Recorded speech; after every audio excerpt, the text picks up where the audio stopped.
তেওঁৰ দৰে প্ৰতিভাধৰ শিল্পীয়ে বিলায় ঐক্যৰ স্বৰ্গীয় বাণী, যি বাণীয়ে জনগণৰ হৃদয়ত সমন্বয়ৰ সেতু গঢ়ে।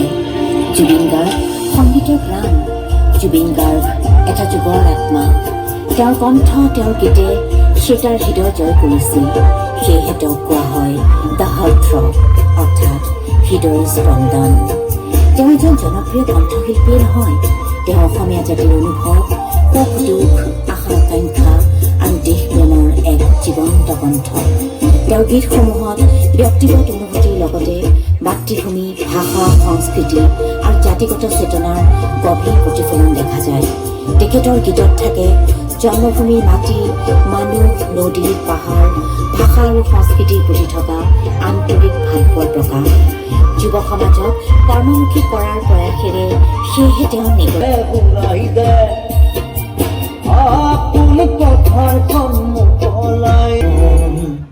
জুবিন গাৰ্গে বিচাৰিছিল শান্তি সম্প্ৰীতিৰ এনাজৰীৰে বান্ধ খাই থকা এখন দেশ। সেয়েহে তেওঁ কৈছিল, মোৰ কোনো জাতি নাই, মোৰ কোনো ভাষা নাই। প্ৰকৃত দেশপ্ৰেম সেয়াহে, যি ধৰ্ম, ভাষা, জাতি সম্প্ৰদায়ৰ ঊৰ্ধত থাকি দেশৰ কল্যাণৰ উন্নতিৰ কামনা কৰা। তেওঁ কৈছিল, যি দেশক ভাল পায় তেওঁ ভাল পাব মানুহক, তেওঁ ভাল পাব ভাষাক, তেওঁ ভাল পাব সমাজক। এই কথা, এই সত্যতা তেওঁ কণ্ঠ নিগৰুৱা দেশপ্ৰেমমূলক গীত, কবিতাত প্ৰতিফলিত হৈছিল। সুগন্ধি পখিলাৰ কবি হীৰেন ভট্টাচাৰ্যদেৱৰ কবিতা মোৰ দেশ কবিতাটি গীতি কবিতা ৰূপে কণ্ঠ নিগৰাই জুবিন গাৰ্গদেৱে কবিতাটিক নতুনকৈ প্ৰাণ সঞ্চাৰ কৰিছিল।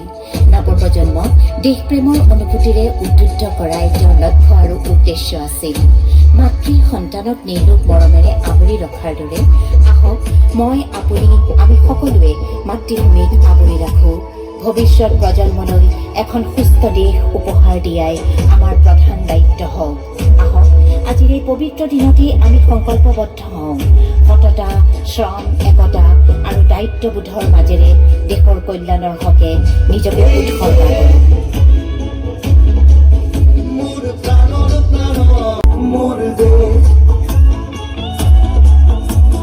মোৰ প্ৰতিটো কামে, মোৰ প্ৰতিটো চিন্তাই এই দেশৰ বুকুত আছে বনোৱালী ভৱিষ্যতৰ সপোন।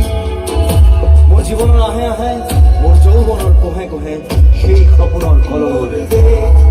দেশে দেশে দেশ আছে, এনে বহু দেশৰ অৰঙে দৰঙে মই ঘূৰিছোঁ, বহু বন্ধুৰ সতে হাতে হাত ধৰি ফুৰিছোঁ। কেতিয়াবা সাগৰ পাৰত, কেতিয়াবা খেজুৰ তলত, নতুবা পাহাৰ তুলি খন্তেক জিৰাইছোঁ। বন্ধুৰ সতে প্ৰাণ খুলি প্ৰাণৰ কথা পাতিছোঁ, তাৰপিছত আকৌ আৰম্ভ কৰিছোঁ নতুন যাত্ৰা। এনে বহু যাত্ৰাৰ শেষ মোৰ দেশ, যাৰ বুকুৰ কোণে মোক দিছে ভাল পোৱাৰ আনন্দ, যৌৱনৰ প্ৰাচুৰ্য, জীৱনৰ নতুন অৰ্থ। এই দেশৰ প্ৰতিটো পুৱাই মোলৈ লুকাই আনে ঐশ্বৰ্যৰ বিপুল সম্ভাৰ, প্ৰতিটো সন্ধিয়াই বৈ আনে স্নিগ্ধ ফুলৰ সুবাস, প্ৰতিটো ঋতুৱে মোক দি যায় জীৱনৰ আশীৰ্বাদ। মোৰ দেশৰ বাবে মই জীয়াই আছো, এই দেশৰ বাবে মই জীয়াই থাকিবলৈ মৰণ পণ কৰিছো। ৰণুৱা বনুৱা হাৰুৱা এই সকলোৰে মাজত ঐক্য হৈ, বিৰোধৰ মাজত সংহতিৰ সম্ভাৱনা হৈ মই আছো। জীৱনে মৰণে, শয়নে সপোনে এই দেশৰ আহ্বান মই শুনিছো। শত্ৰু মিত্ৰ সকলোকে মই চিনিছো, সিহঁতৰ অন্তৰ মই বিশ্বাসেৰে চিনিছো।